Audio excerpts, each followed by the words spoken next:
52e anniversaire de l'armée malienne, un événement célébré par les troupes sur le champ de bataille dans le nord du pays. Dans ce journal, le traditionnel message du chef suprême des armées, le président Dioncounda Traoré. Cannes 2013 en Afrique du Sud, les Vuvuzela ont repris dans le pays de l'arc-en-ciel qui a accueilli cette édition 2013. Les Aigles du Mali entrent dans la danse demain dimanche en affrontant le Niger. Mesdames et messieurs, bonsoir, bienvenue. Demain dimanche, le 20 janvier 2013, l'armée malienne aura 52 ans, un anniversaire célébré sur le champ de guerre contre des islamistes et autres bandits armés qui s'attaquent à l'existence même de la nation malienne.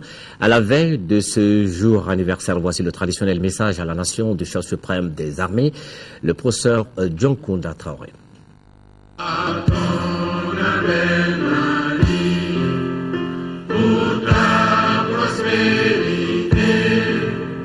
Fidèle à ton destin, nous serons tous réunis.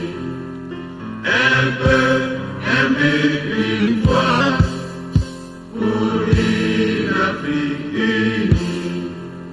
Si l'ennemi découvre son front, au-delà ou au-dehors, debout sur les ramparts, nous sommes résolus de mourir pour l'Afrique et pour toi, Mali. Notre drapeau sera liberté pour l'Afrique et pour toi, Mali. Notre combat sera l'unité. Oh Mali d'aujourd'hui, oh Mali de demain, les chantreries d'espérance, les cœurs vibreux de confiance. Officiers généraux, officiers supérieurs, officiers subalternes, sous-officiers, militaires du rang, des forces armées de sécurité et paramilitaires. Le 52e anniversaire de notre grande armée intervient à un moment où le Mali est en guerre. Le Mali est en guerre. Le Mali est en guerre à son corps défendant. Le Mali est en guerre parce que des aventuriers de l'international islamiste nous l'imposent. Le Mali est en guerre parce que des djihadistes, partisans d'une idéologie moyenâgeuse, veulent soumettre notre peuple. Le Mali est en guerre parce que le terrorisme et le crime organisé transnational veulent sanctuariser notre pays pour menacer la paix et la sécurité universelle et pour déstabiliser le monde libre. Le Mali est en guerre parce que les Maliennes et les Maliens n'ont pas pour vocation de renoncer à la liberté, à la démocratie, à l'intégrité de leur territoire, ni à la forme républicaine et laïque de leur pays. Le Mali est en guerre parce que le peuple malien est conscient de ses obligations sous-régionales, régionales et internationales. Notre pays est donc en guerre. Une guerre qui sera sans doute coûteuse et épuisante. Mais nous ne faisons pas la guerre pour le plaisir. Nous la faisons par devoir et par nécessité. Le 11 janvier dernier, j'ai répété dans mon adresse à la nation, la guerre n'est pas notre choix. Notre choix, c'est la paix. Encore la paix et toujours la paix. Mais si on nous impose la guerre, nous la ferons de façon implacable et nous porterons une riposte cinglante et massive à nos ennemis. C'est ce que nous faisons. Avec l'appui de nos amis, en particulier la France, qui a été prompte à réagir quand nos positions ont été attaquées par l'adversaire dans le secteur de Konna. Les troupes françaises se battent à nos côtés, dans les airs et sur terre. Elles se battent à nos côtés pour la liberté, pour la démocratie et par solidarité pour notre peuple meurtri. En ces moments particulièrement graves, je veux remercier, en votre nom à tous, le président François Hollande, le gouvernement français et l'ensemble du peuple français. Le Mali n'oubliera jamais cette grande marque d'amitié ainsi que cette fraternité de sang et d'armes qui ouvre de nouvelles pages des relations franco-maliennes et des relations entre la France et l'Afrique. En ces heures tragiques, qui coïncident avec la commémoration du 52e anniversaire de la création de notre armée nationale,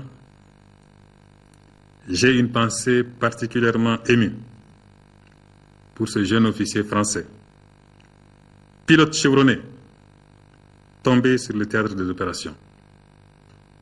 À sa famille, à ses compagnons d'armes, ainsi qu'aux autorités françaises, je voudrais dire ceci.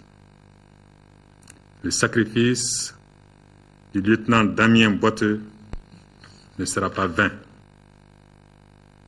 Il est tombé pour le Mali.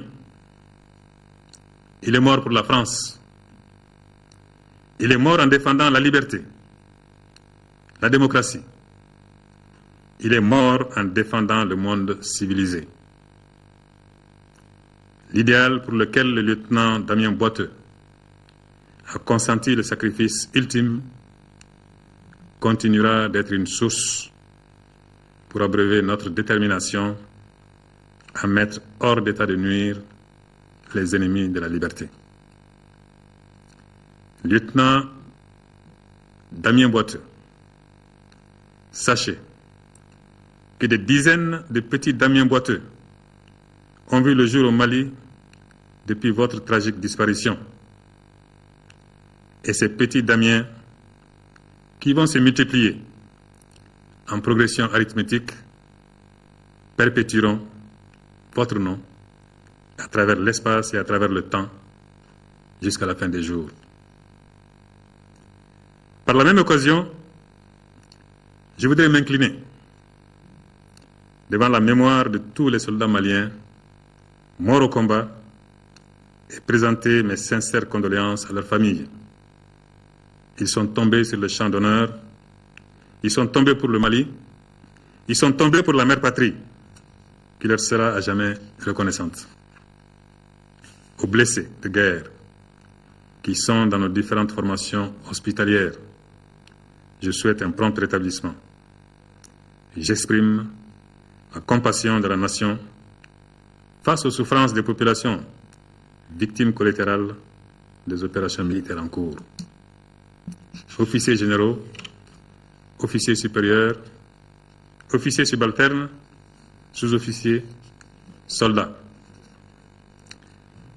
Notre armée nationale est engagée sur plusieurs fronts pour contenir, pour chasser et écraser définitivement les djihadistes obscurantistes qui veulent nous ramener dans les ténèbres de l'histoire. Nous nous battrons avec opiniâtreté pour faire échec à ce dessein maléfique. Mais nous ne sommes pas seuls au combat. Outre la France, qui s'est portée à notre côté aux premières heures de la nouvelle agression que nous avons subie, toute la communauté internationale est à nos côtés.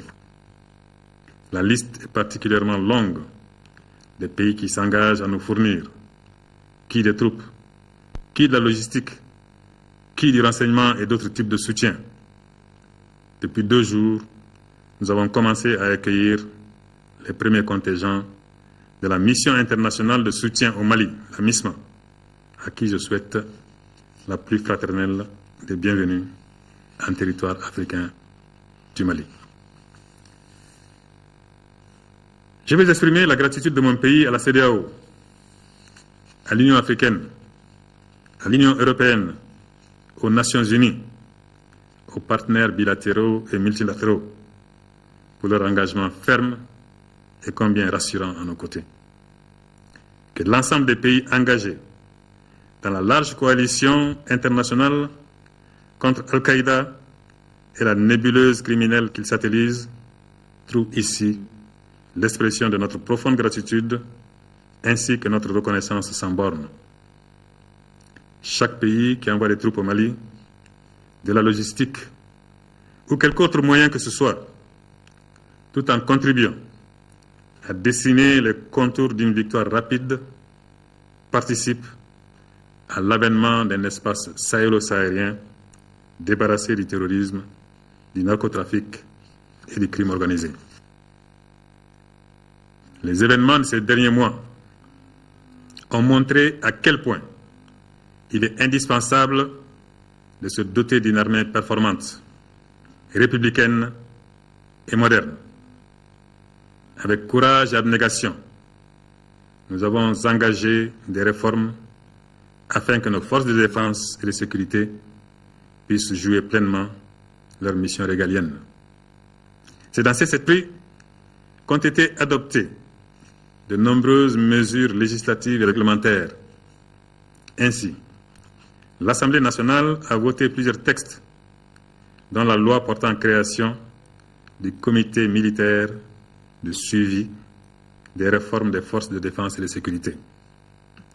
Pour mieux renforcer notre outil de défense, le gouvernement envisage cette année 2013 l'adoption d'une loi portant orientation et programmation militaire prenant en compte les besoins de formation, d'organisation et d'équipement de l'armée. Dans la même dynamique, et soucieux de doter nos forces de défense et de sécurité de moyens adéquats leur permettant d'assurer pleinement leur mission naturelle, le gouvernement a inscrit dans la loi des finances 2013 une hausse appréciable du budget ordinaire consacré à la défense. De même, une dotation spéciale est mise en place pour l'effort de guerre.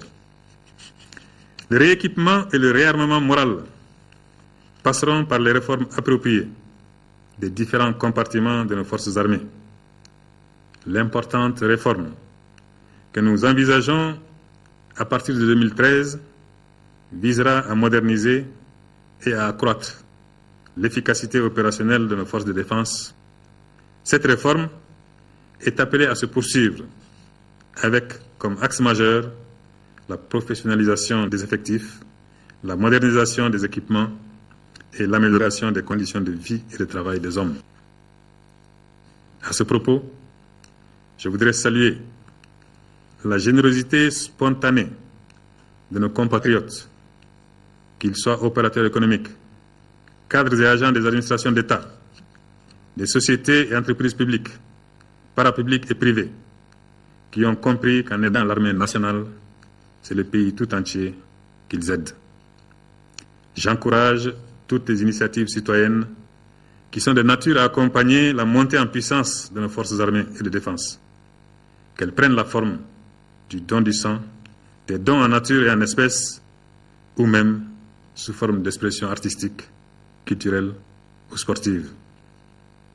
Mes chers compatriotes, nos forces armées ont besoin de nous.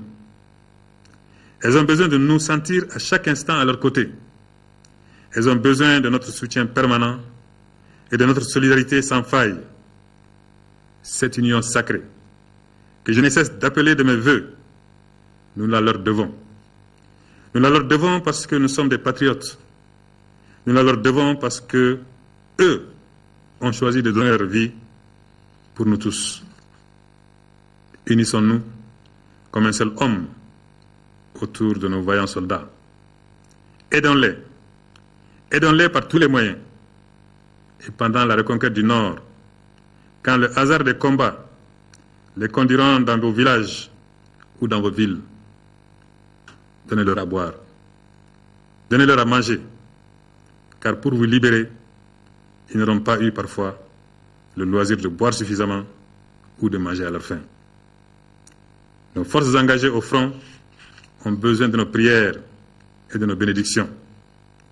Elles ont besoin de nous savoir unis et soudés dans l'épreuve pour remplir convenablement leur mission hautement patriotique. Je ne doute pas un seul instant que chaque Malienne, chaque Malien jouera sa partition pour la grande symphonie de la victoire. Mes chers compatriotes, le gouvernement de la République a été amené par la gravité des périls et des menaces à décréter l'état d'urgence. Il s'agit là d'une mesure qui n'a pas pour objectif de restreindre délibérément les libertés, mais de protéger les citoyens maliens et leurs hôtes contre le terrorisme dont chacun d'entre nous connaît les méthodes. Je vous demande d'accepter les petits désagréments pouvant résulter de l'application de cette mesure. Nous veillerons à ce que tout se passe dans le strict respect de la loi. Officiers généraux, officiers supérieurs, officiers subalternes, sous-officiers, soldats du Mali, d'Afrique et du monde. Demain, nous commémorons le 52e anniversaire de la grande armée malienne.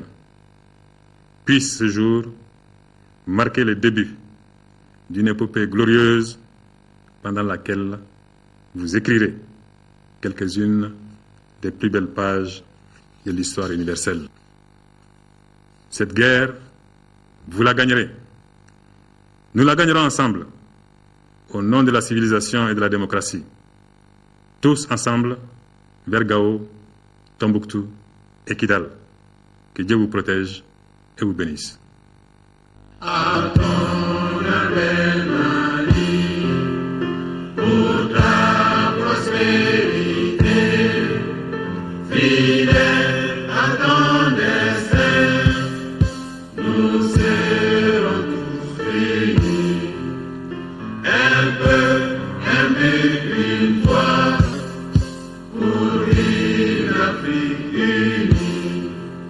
Si l'ennemi découvre son front, au-delà ou au-dehors, debout sur les remparts, nous sommes résolus de mourir pour l'Afrique et pour toi, Mali.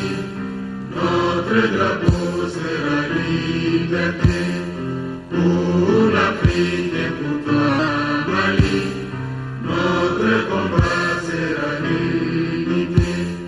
Au Mali d'aujourd'hui, au Mali de demain, les champs fleuris d'espérance, les terres libres de confiance.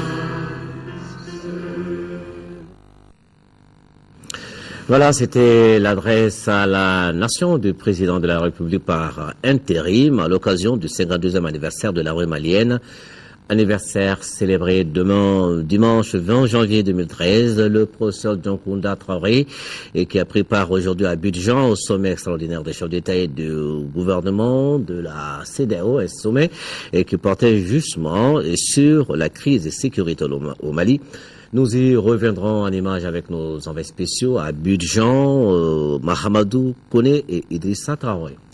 À Paris également, la situation au Mali est à l'ordre du jour à l'Assemblée nationale française et c'est le chef de la diplomatie malienne, Thiéma Hubert Coulibaly, qui était devant la commission des affaires étrangères. Les sujets abordés, l'intervention française au Mali, l'engagement des troupes africaines, les échéances électorales, la stabilité de la région, entre autres. Correspondance de Makanfin Konaté.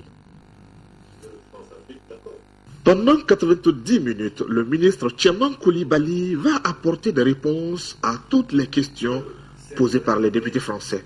Au terme de l'exercice, la satisfaction est au rendez-vous.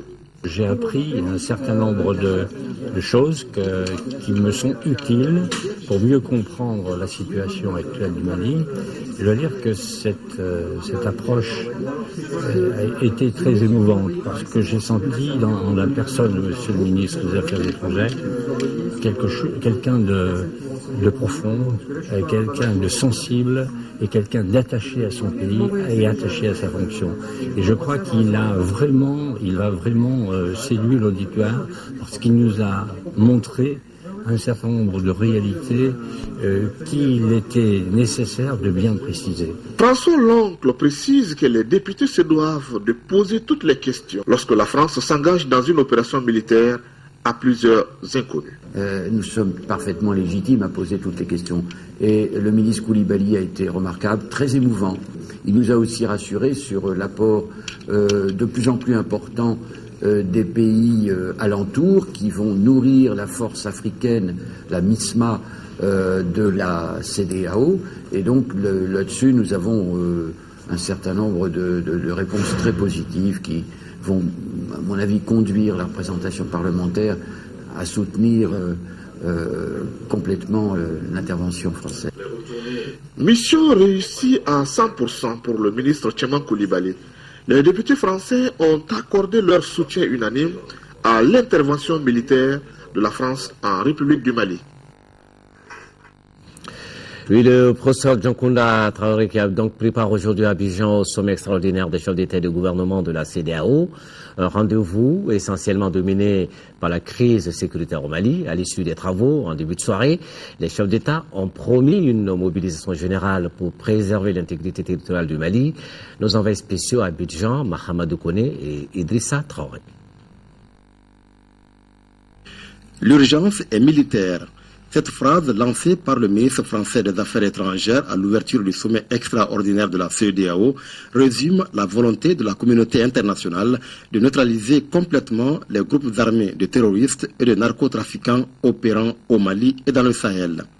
Le président ivoirien a demandé au Conseil de sécurité de l'ONU de prendre les dispositions pour mettre en place un paquet logistique et financier alors qu'une conférence de pays donateurs se tiendra le 29 janvier à Addis Abeba.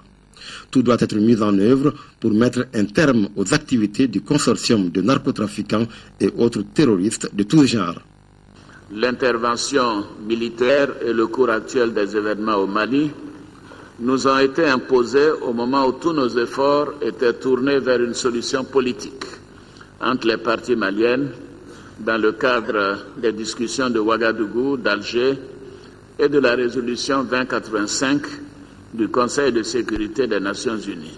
Il nous faut accélérer le rétablissement de l'intégrité territoriale du Mali avec l'appui logistique de nos partenaires et assumer notre responsabilité en toute légitimité sous le chapitre 7, la Charte des Nations Unies.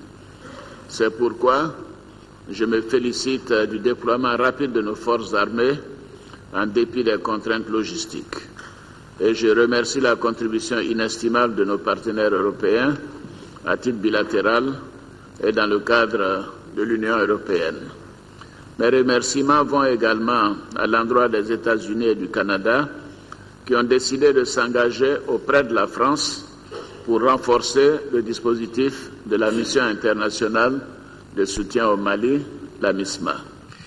Sans attendre la mise en place du dispositif logistique et financier de la communauté internationale, la France a pris les devants en intervenant d'urgence aux côtés de l'armée malienne. La France n'a fait qu'assurer ses responsabilités et remplir ses obligations dans le respect de la légalité internationale. Nous sommes, je crois, restés fidèles à la demande du Mali, de la CEDEAO, de l'Union africaine et du Conseil de sécurité des Nations unies. L'opération, baptisée Serval, n'a pas vocation à se substituer à l'action de la MISMA. Bien au contraire, la France a pour objectif de permettre l'application pleine et entière des résolutions des Nations unies et donc le déploiement le plus rapide possible de la MISMA et des initiatives de soutien qui l'accompagnent, en particulier la mission européenne de formation appelée EUTM.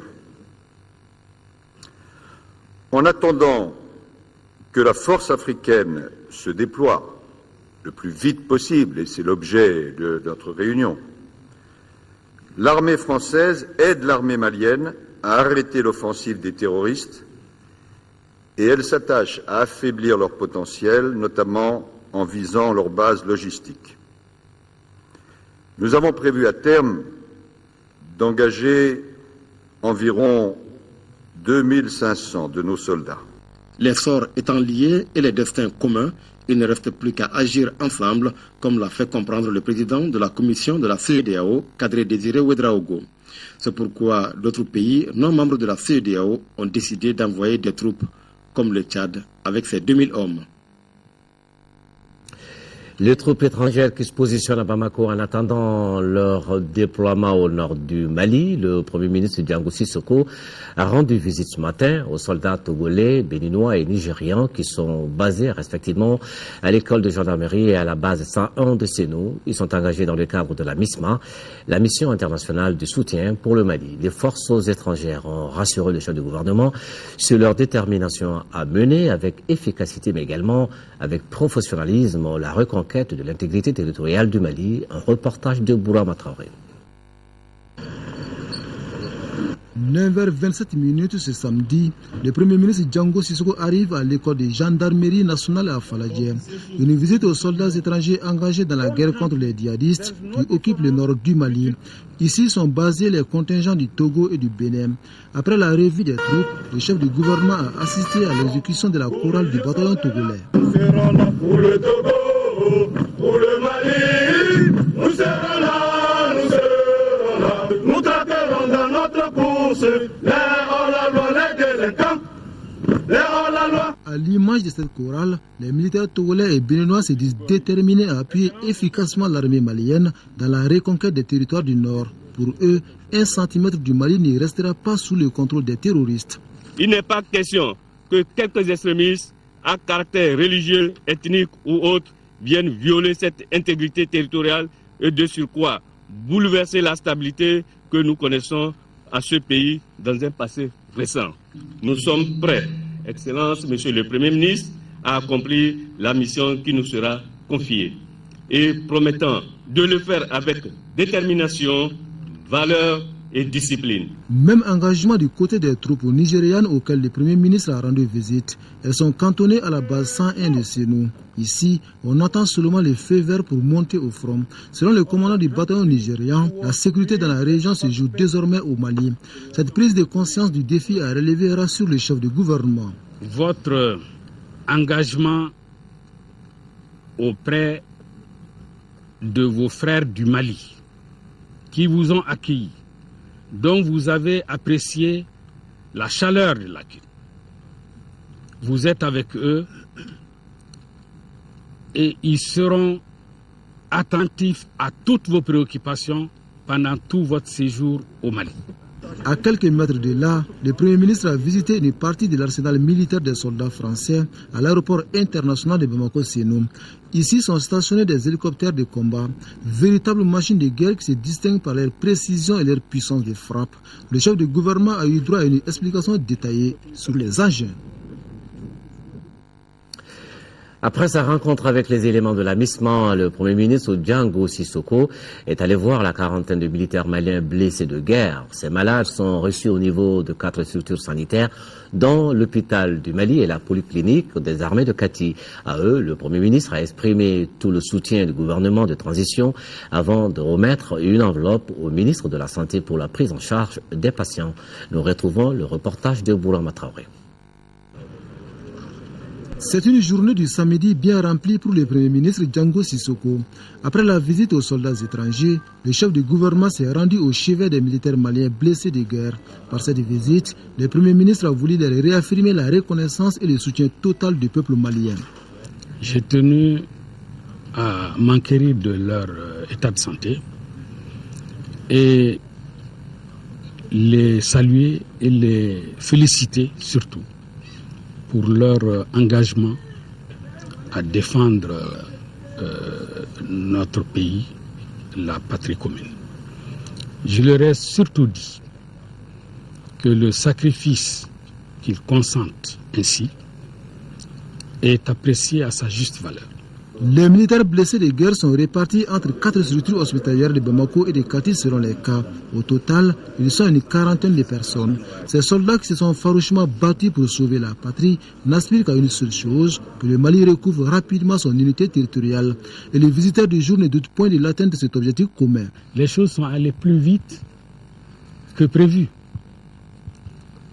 Elles sont allées plus vite que prévu et je suis convaincu que le conflit armé va prendre fin plus vite que prévu. Beaucoup de gens croyaient que le Mali était à terre. Mais le Mali est debout. Et il étonnera encore davantage ceux qui croient que des terroristes peuvent écraser le Mali. En rendant visite aux blessés de guerre, le Premier ministre Django Sissoko n'est pas venu les mains vides. Il a remis une enveloppe symbolique au ministre de la Santé pour la prise en charge des malades. Et puis ce communiqué du gouvernement du Mali qui indique que des sources concordantes annoncent la mort à Gao de Boulkader Touré de la radio Ania par des terroristes obscurantistes encore présents à Gao. Le gouvernement du Mali condamne avec la dernière rigueur ce lâche et odieux assassinat, car il s'agit bien de cela et réaffirme sa ferme détermination à tout mettre en œuvre afin que les auteurs de ces crimes répondent de leurs actes à la famille de Boulkader Touré et à toute la presse. Le gouvernement présente ses condoléances les plus attristées. Et le procureur de la Cour pénale internationale, CPI, qui vient de décider d'ouvrir une enquête sur les crimes de guerre commis au nord du Mali. Cette décision intervient justement suite à la saisine de la juridiction internationale par d'autres pays. La plainte du Mali porte sur les massacres des soldats maliens à Aguelhok, les viols et la destruction des bâtiments et des mausolées. Le ministre de la Justice, Malik Coulibaly, donne ici des précisions sur la décision de la CPI et il est au micro de Adama Djimde. Le gouvernement de la République du Mali ne peut que se réjouir et se féliciter de cette décision parce que ça va dans le sens de notre vision des choses, à savoir la lutte contre l'impunité. Dans la requête, nous avons visé le massacre d'Aguelhok. Vous vous rappelez malheureusement que des dizaines de soldats maliens qui ont été faits prisonniers ont été par la suite lâchement exécutés. Nous avons aussi visé les viols commis après la conquête du Nord par les bandes armées, les pillages des bâtiments civils, y compris des hôpitaux, et les amputations également. Quelles sont les attentes du gouvernement du Mali? Le gouvernement du Mali attend que justice soit faite aux victimes d'Aguelhok, que justice soit faite à toutes ces femmes qui ont été violées, bafouées et humiliées. Parce qu'au-delà de tout, c'est des valeurs humaines qui sont en cause. Au moment où la CPI décide d'ouvrir une enquête par rapport aux crimes commis au nord du Mali, à Bamako, le tribunal de la commune 3 a été retenu pour connaître les plaintes. Quelle explication donnez-vous à ces deux procédures? Il n'y a pas de contradiction. Bien au contraire, il y a une complémentarité tout à fait harmonieuse entre les juridictions nationales et la Cour pénale internationale. Ce qu'il faut dire, c'est qu'en droit pénal international, il existe un principe de subsidiarité. En vertu de quel principe la Cour pénale internationale, juridiction internationale, n'a pas vocation à se substituer aux juridictions nationales. Chaque juridiction fera son travail. À la Cour pénale internationale de poursuivre et de punir des crimes de guerre commis par ces bandes armées-là, ce qui va rester tombera dans l'escarcelle des juridictions répressives maliennes.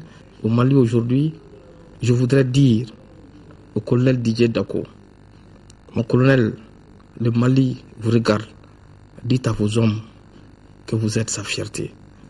Continuez votre combat dans le respect des droits de l'homme. Continuez, ne vous arrêtez pas tant que le Nord ne sera pas libéré.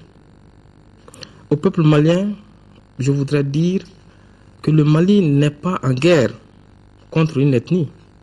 Le Mali n'est pas en guerre contre une race. Le Mali est en guerre contre des gens qui l'ont agressé. Le président du Haut Conseil des Maliens de l'extérieur, Habib Silla, a animé cet après-midi une conférence de presse. C'était pour informer les journalistes sur leurs activités essentiellement dominées aujourd'hui par la situation de crise que vit notre pays. Un compte rendu de Mahamadou Doumbia.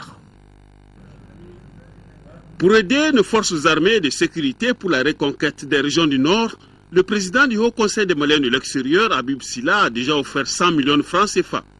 En organisant cette conférence de presse, il s'agissait pour Habib Silla de parler de la situation de nos régions occupées par des terroristes, de féliciter le président de la République par intérim Dioncounda Traoré pour avoir su convaincre le président de la République française, François Hollande, la CEDEAO et les armées des autres pays amis, et enfin de sensibiliser nos compatriotes à s'impliquer davantage dans la lutte contre les forces du mal. Saluons la mémoire du frère français qui est tombé le premier, je crois, dans le champ de l'honneur. Bon, on ne pouvait pas ne pas s'incliner devant sa mémoire, et aussi les frères maliens de l'armée nationale. Certainement, il y a eu aussi nos compatriotes qui sont tombés. Et c'est pour vous dire, si j'ai fait une synthèse par rapport à tout cela, alors, si d'autres sont prêts à mourir pour nous, comment voulez-vous que nous restons en marge? Au cours de cette conférence de presse, en réponse aux questions des journalistes, le président du Haut Conseil des Maliens de l'extérieur a eu une pensée pieuse à l'endroit de nos compatriotes réfugiés dans les pays voisins. Donc il faut saluer le président de la République par intérim, par ce coup de cette intelligence qui l'a animé, et d'avoir réussi, et d'avoir lancé un appel au moment où il fallait. Touché aujourd'hui jusque dans sa chair, chaque Malien doit rester debout, apporter son aide, sa contribution à sa manière, que l'on soit riche ou pauvre, petit ou grand, pour retrouver notre honneur et notre dignité, jamais autant écorchés. La reprise totale de la localité de Diabali par l'armée malienne est imminente, c'est ce qu'affirme la hiérarchie militaire installée à Nyono. Nos envoyés spéciaux, Kradesila et Karamoko Traoré, ont constaté sur le terrain certains dispositifs sécuritaires très rassurants, notamment sur le pont de Markala et dans la ville de Nyono, suivant ce reportage. Nous sommes au poste opérationnel de Nyono. Les éléments de forces armées et de sécurité maliennes sont prépositionnés pour mener l'assaut final contre les forces obscurantistes infiltrées depuis lundi dernier dans cette localité de Diabali, à 60 km de Nyono. Un dispositif important est en place. Selon le chef militaire, la reprise de Diabali est imminente. Nous sommes en train d'évoluer avec d'autres forces. On saurait faire un déplacement seul, sans l'accompagnement de ces forces-là. Dans les prochains jours, très peu, on sera à développer de façon très apparente. En amont de cette ligne de front, plusieurs mesures sécuritaires sont déployées pour assurer l'arrière-garde. Par exemple, au point A, un dispositif est en place. L'armée, avec l'appui des forces françaises, veille sur le pont barrage de Markala, point névralgique de l'Office du Niger. À l'instant T où je vous parle, sachez que la population sache que le pont de Markala est infranchissable. Et de commun accord avec les forces françaises, c'est pourquoi ils sont venus nous soutenir avec des blindés très mobiles. Au centre des opérations à Markala, ici, toutes les actions sur le terrain sont coordonnées. Les forces maliennes et françaises cohabitent dans une parfaite harmonie. Chaque matin, les briefings sont tenus. Colonel Keba Sangare, commandant 5e région militaire. Bonjour, repos, asseyez-vous. Donc mon colonel, de façon générale, la situation d'ensemble, après la reprise de Kona, donc nos forces sont prédisposées en vue de la reconquête de Diabali. Ce centre regroupe pour le moment les éléments des régions militaires de Tombouctou et de Kidal, ainsi que les éléments des forces françaises. Nous avons reçu l'arrivée de nos frères et amis de la France. C'est un JTIA qui est commandé par un lieutenant-colonel qui est venu effectivement nous donner un coup de main afin de bouter l'ennemi hors de nos territoires. Moral des troupes après l'accrochage à Diabali, vraiment la troupe a un bon moral. Tout au long du trajet Markala-Nyono, il est rare de dépasser un village sans voir les couleurs des drapeaux maliens et français. d'où tout le sens de la coopération Nord-Sud. Voilà, Djabali, pas encore totalement libéré, cela ne saurait tarder. Comment faire ce reportage que nous venons de voir avec nos envoyés spéciaux sur place. Cependant, à Konna, c'est déjà chose faite. L'armée malienne, appuyée par les forces françaises, a complètement débarrassé la ville des assaillants. Une opération bien accueillie par la population qui savoure cette terre de liberté qui souffle désormais sur la localité. Voilà des images de joie qui célèbrent nos vaillants soldats et leurs alliés après la libération totale de Konna. Le gouverneur de la région de Mopti, accompagné des autorités politiques, administratives, a rendu une visite aux soldats blessés au sortir justement de la rude bataille de Konna. Et il a fait à la hiérarchie militaire un soutien financier pour des soins aux blessés. Nos envoyés spéciaux à Mopti, Moussa Rimaïga et Alou Touré. Nous sommes ici au camp de la 6e région militaire à Sévaré, où la hiérarchie militaire reçoit le soutien renouvelé des autorités de la région de Mopti sous la conduite du gouverneur de région Ibrahim Hamad Traoré, qu'accompagne l'autorité politique et administrative locale pour une visite aux blessés de notre vaillante armée au sortir de la rude bataille de Konna. Là, le gouverneur Traoré, face à la dimension du sacrifice consenti par nos vaillants soldats et la douleur ressentie en ces instants, a encore renouvelé le soutien et la reconnaissance ultime de la nation malienne à notre vaillante armée en ces instants difficiles, avant de les rassurer que leur sacrifice ne sera pas vain. La nation malienne continuera à faire son devoir. Et la remise symbolique d'une enveloppe de 500 000 francs CFA pour la prise en charge des blessés est un geste d'urgence, a-t-il dit, au nom de la région de Mopti, qui va continuer également sa collecte. Il y a beaucoup qui sont déjà stabilisés et qui vont mieux et qui ont besoin seulement de récupérer des nuits de sommeil perdus et avoir un peu plus de force pour reprendre le combat. Le message, c'est vraiment un message d'appel à la solidarité, à la mobilisation autour de nos forces armées et de sécurité qui ont fait preuve de bravoure, de combativité, d'endurance, de toutes les valeurs héritées de nos anciens en matière de combat. Autre temps fort, cette visite de soutien des autorités de Mopti, la rencontre avec l'état-major de commandement de la région militaire. Là aussi, le gouverneur Ibrahim Hamad Traoré a apporté le soutien actif et l'adhésion totale des populations de sa région quant au respect strict des consignes sécuritaires liées à l'état d'urgence, avant de remettre une autre enveloppe symbolique de 500 000 francs CFA pour améliorer, dit-il, le quotidien de la troupe en cette veille de fête de notre armée 20 janvier 2013. L'apport spontané des populations de Bargondaga avec ce colis de poissons s'inscrit dans ce sens. D'abord, je voudrais leur dire merci pour ces gestes qui, en réalité, nous va droit au cœur. C'est dans la difficulté que l'on reconnaît vraiment ses amis. Tous ceux-ci qui sont en train de venir en aide à l'armée en ce moment, l'armée ne saurait les oublier. Et voilà, pour être complet sur ce dossier guerre contre l'obscurantisme, nous vous invitons à suivre après ce journal votre émission sur la ligne de front, une présentation des Abbas Traoré réalisée par Mohamed Touré. Et voyons maintenant d'autres sujets de l'actualité nationale avec le Mali qui se construit. Le taux de malnutrition sévère est de 13,3% en Euro du Sahel contre 9,6% en Nara. Cependant, en matière d'accès à l'eau potable, on note une insuffisance d'un point d'eau au niveau des deux cercles. Et ce sont là quelques résultats de l'étude de base du programme de lutte contre l'insécurité alimentaire et la malnutrition dans les cercles de Nara et de Nioro du Sahel. L'étude en question devra être validée par les membres du comité de pilotage. Ils étaient réunis pour leur première session ici à Bamako. C'est un reportage de Ramata Konaté. Du bilan a sonné au programme de lutte contre l'insécurité alimentaire et la malnutrition dans les cercles de Nara et Nioro du Sahel. Il s'agit de jeter un regard rétrospectif sur les activités menées dans les 5 domaines d'intervention du projet, dont l'agriculture, l'accès à l'eau potable, la malnutrition. En plus du partage des activités réalisées au titre de 2012, nous adopterons le programme consolidé de 2013. Enfin, nous partagerons ensemble les résultats de l'étude de référence du programme qui visait à renseigner particulièrement les indicateurs quantitatifs permettant de mesurer la situation d'insécurité alimentaire et de malnutrition. Les résultats de cette étude nous révèlent qu'il y a une insuffisance des points d'eau à Nara et à Nioro. La même source renseigne que la prévalence de la malnutrition de forme sévère chez les mères est plus élevée à Nioro du Sahel qu'à Nara, avec 13,3% contre 9,6%.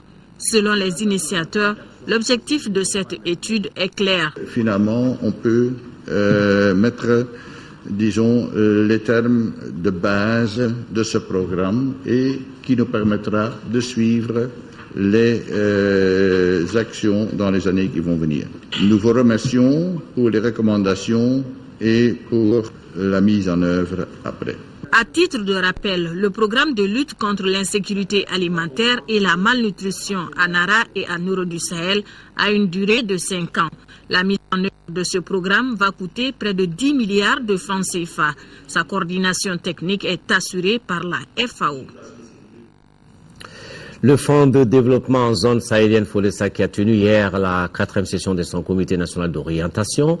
Ce projet, qui doit clôturer en juin prochain, ambitionne de consolider les acquis de 5 ans d'exercice. Pour ce faire, il mobilisera plus d'1 milliard 260 millions de francs CFA. C'est un reportage de Abdrahman Maïga. Avec ce budget de plus d'1 milliard 260 millions de francs CFA adopté au cours du présent comité national d'orientation, le Fonds de développement en zone sahélienne FODESA entend faire face à ses obligations de 2013. Après 5 ans d'activité, 2013 se présente au FODESA comme une année d'achèvement du programme dans sa zone d'intervention, composée des 4 cercles de la région de Mopti. C'est fort de cette conviction que les activités programmées par le dit projet, dont la fin est prévue pour juin 2013, seront axées essentiellement sur un certain nombre d'activités. Il s'agit notamment de l'achèvement des engagements de 2012 et du renforcement des capacités des organisations paysannes et des collectivités territoriales. Nous avons su mettre en œuvre un défi majeur pour ce projet. Comment assurer à la fois la gestion rationnelle des ressources naturelles, mais aussi donner la possibilité aux populations de s'émanciper sur le plan économique. 2013 verra également au Fonds de développement en zone sahélienne la réalisation des études d'achèvement et la clôture du FODESA, sans oublier la capitalisation et la consolidation des acquis de ce projet. Un projet qui ambitionne dans la région de Mopti de promouvoir l'utilisation durable des ressources naturelles avec en toile de fond conserver la biodiversité dans cette région à vocation agro-sylvio-pastorale. C'est un projet qui est un bel exemple de décentralisation parce que c'est un projet qui est entièrement porté par l'association régionale de Mopti. Donc c'est un projet un peu spécial, différent des autres projets. Le projet a eu un impact positif. Je peux dire au niveau de Mopti, c'est le seul projet qui a quand même ciblé les zones les plus reculées et les paysans les plus pauvres.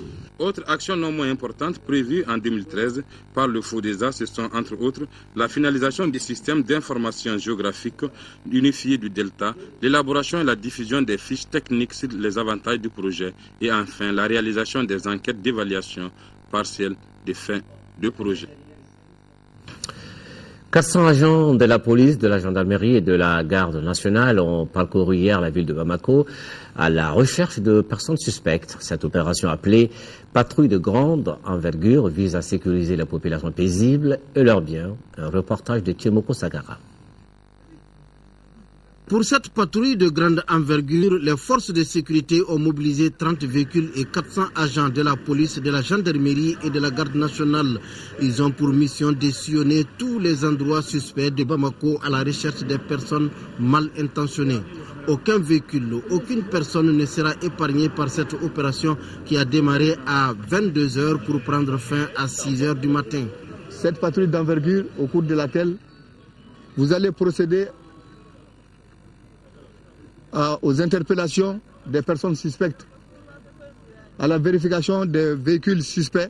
Pour réussir l'opération, la ville de Bamako a été répartie en 4 secteurs de sécurité. Le secteur 1 se compose des communes 1 et 2. Le secteur 2 comprend les communes 3 et 4. Le secteur 3 couvre la commune 5 et le secteur 4 constitue la commune 6. Les 400 agents sont répartis en 4 groupes et chaque groupe composé des 3 unités s'occupe d'un secteur. De 22h à 1h30 du matin, notre équipe de reportage a suivi le groupe 3 dans son secteur. Ici, le commissaire Fanta Goïta et ses hommes se sont livrés à un véritable travail de fourmi. Les premières personnes qu'on a eu à interpeller, il n'y a pas eu de problème pour le moment. Bon, il y a d'autres personnes qui sont hostiles à la police, aux porteurs d'uniforme même, mais on n'a pas rencontré ces cas d'abord. La particularité même de cette patrouille aujourd'hui, c'est de renforcer davantage les mesures sécuritaires exceptionnelles. Même exercice avec les éléments du secteur 2, dirigé par le commissaire général Youssouf Kone, que nous avons pu rejoindre vers 2h du matin au niveau de la cité ministérielle. Et nous avons eu à interpeller 22 personnes qui n'avaient pas de pièces d'identité. Nous avons eu à interpeller 42 motos sans pièces et 4 véhicules qui n'avaient pas les documents relatifs à la conduite. L'opération a été saluée par la majeure partie des personnes interpellées, même si certaines d'entre elles n'ont pas voulu s'exprimer. Bon, moi je pense que c'est merveilleux. Et un bon citoyen doit avoir ses pièces sur lui. Moi je pense qu'ils sont là pour notre sécurité. S'ils le font, c'est pour notre bien. Cette opération n'est pas à son premier essai. Elle a déjà eu des impacts. Voilà, maintenant un peu de détente avec le sport, foot, championnat national de Ligue 1. La 10e journée s'est achevée hier avec 2 matchs. Ici à Bamako, ça s'est passé au stade Mamadou Konaté. L'ASCO s'est imposé 3-1 face à l'Atar Club de Kidal et le stade malien de Bamako conforte son fauteuil de leader en battant l'Office du Niger Sport de Ségou 2-0. Le résumé de ces 2 rencontres avec Siragatou Sissé. Descendu de son nuage, suite au nul concédé face à l'ASRAL, le stade malien de Bamako respire le parfum de la victoire en battant l'Office du Niger Sport de Ségou 2-0. Les stadistes s'ouvrent le chemin de but à la 41e minute par Abdoulaye Koulibaly, de retour dans l'effectif après une longue blessure. En seconde période, l'Office du Niger Sport, pourtant à l'aise hors de ses bases, subit le jeu. À la 75e minute, le stade malien obtient un pénalty consécutif à une faute sur Abdoulaye Sissoko. Adama Diarra porte l'addition à 2-0. Les Blancs en tête du peloton, 25 points et un match en retard, maintiennent la distance de 7 points sur le Djoliba AC Dauphin. On a maîtrisé pratiquement du début à la fin et j'ai bien aimé effectivement la deuxième période où on a contrôlé tant défensivement qu'offensivement avec des mouvements très intéressants. Il nous faut améliorer encore dans l'optique des matchs plus difficiles qui nous attendent. Les buts qu'on a pris en première mi-temps surtout, ce n'était pas un but à prendre. Mais c'est le football. Ils étaient plus réalistes que nous et félicitations pour les stades. La seconde opposition, Atar Club de Kidal, ASCO, a largement basculé en faveur de l'ASCO, 3-1. Souleymane Sissoko, 53e minute. Mamadou Mariko, 55e minute, 2-0. Entre-temps, Bakaraba et Redon Espoir à Atar Club, avant que Sidiki Kourouma ne consolide la victoire de l'ASCO à la 65e minute. Le match n'était pas facile au début parce qu'on était un peu dans le doute. Après 3 journées, 9 points possibles, nous on n'a pris que 1. Donc il nous fallait vraiment aujourd'hui réagir et je pense qu'on a su réagir. En seconde mi-temps, les joueurs ont levé les pieds sur le ballon. On ne parvient pas à faire 2 bons matchs successivement. Je crois qu'il va falloir travailler encore. Si l'Atar Club de Kidal retombe dans ses travers, l'ASCO, elle, retrouve le sourire après 2 défaites successives. Direction maintenant la CAN Afrique du Sud 2013 et c'est parti cet après-midi pour la 20e édition de la CAN. 16 équipes en lice pour la conquête du trophée continental. 3 temps forts ont marqué cette journée inaugurale. La cérémonie d'ouverture à la hauteur de l'événement et les 2 matchs du groupe A, à savoir Afrique du Sud, Cap-Vert et Angola, Maroc. Le film de la journée avec Siragatou Sissé. L'Afrique du Sud plurielle a accueilli avec joie le continent en lui souhaitant la bienvenue en terre zoulou. Les Sud-Africains ont superbement orchestré une cérémonie d'ouverture colorée et variée à leurs hôtes. De la période coloniale à nos jours, toutes les facettes socio-culturelles et artistiques du pays étaient perceptibles. Bref, l'Afrique du Sud a sorti la grosse artillerie pour montrer au monde son immense trésor. Un régal pour les yeux. Place à présent au match inaugural Afrique du Sud-Cap-Vert. Les Bafana d'Afrique du Sud et les requins bleus du Cap-Vert se séparent 0-0. malgré l'envie de tuer le match d'un côté comme de l'autre. Le Cap-Vert réalise un exploit historique pour sa toute première participation à une CAN. On reste toujours dans ce groupe A à Soccer City de Johannesburg pour s'intéresser au choc Angola-Maroc, deux équipes aguerries. Les Palancas Negras d'Angola et les Lions de l'Atlas du Maroc se quittent également 0-0. Jamais dans l'histoire de la CAN, en 29 éditions, une journée inaugurale ne s'est terminée de la sorte.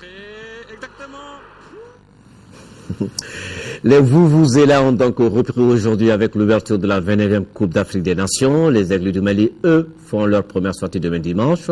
Ils seront face au MENA du Niger, malgré leur statut de favori compte tenu de leur passé en phase finale CAN. Les joueurs maliens abordent ce derby avec beaucoup de sérieux. Nos envoyés spéciaux à Port-Elizabeth, Brahima Koulibaly et Khalifa Traoré.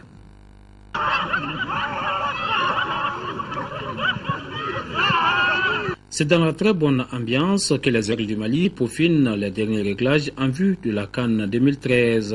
Le stage à Port-Elizabeth a surtout été bénéfique et les Aigles sont fin prêts à aborder le premier match contre le MENA du Niger ce dimanche. L'objectif était déjà que physiquement l'ensemble des joueurs soient prêts pour cette compétition. On a vraiment bien travaillé, les joueurs ont été exemplaires. Aujourd'hui, à une ou deux exceptions près, tout le monde va très très bien, donc c'est plutôt encourageant avant d'attaquer la compétition.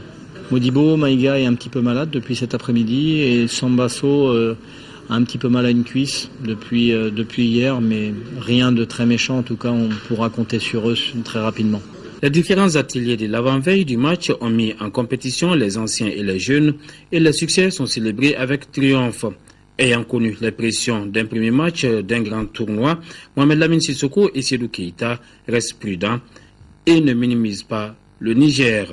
Le groupe s'est bien préparé. Ça a été une préparation très bien organisée. Donc à partir de là, je pense qu'on est vraiment concentré sur notre Coupe d'Afrique. C'est un match décisif, un match capital, parce que le premier match est toujours difficile. Et c'est toujours très très important parce que quand on arrive à gagner le premier match, on a beaucoup de chance de se qualifier par la suite. Le pays traverse, on va dire, l'un des moments les plus difficiles de son histoire. C'est très très difficile pour nous parce que on a nos frères et nos sœurs qui sont au nord. Et on est là, on a l'obligation de jouer la CAN. On a l'obligation de bien figurer, de faire honneur à notre drapeau. En cette participation, le Mali n'a jamais perdu un premier match de Coupe d'Afrique des Nations de football. 4 victoires et 3 nuls. Et vous n'oubliez pas, après cette édition, l'émission sur la ligne de front, une présentation d'Abbas Fambouri Traoré avec son équipe, Mohamed Touré, Alousseni Touré, une réalisation de Balobo Maïga. Merci d'avoir suivi cette édition qui s'achève comme tous les jours. Ce soir encore, nos pensées vont à nos frères victimes des exactions des islamistes. Nous ne vous oublions pas et nous vous rassurons que le meilleur est à venir. Demain, à la mi-journée à 13h, en Maramali Diallo. Inch'Allah, je vous retrouve à 20h. Merci. Excellent week-end.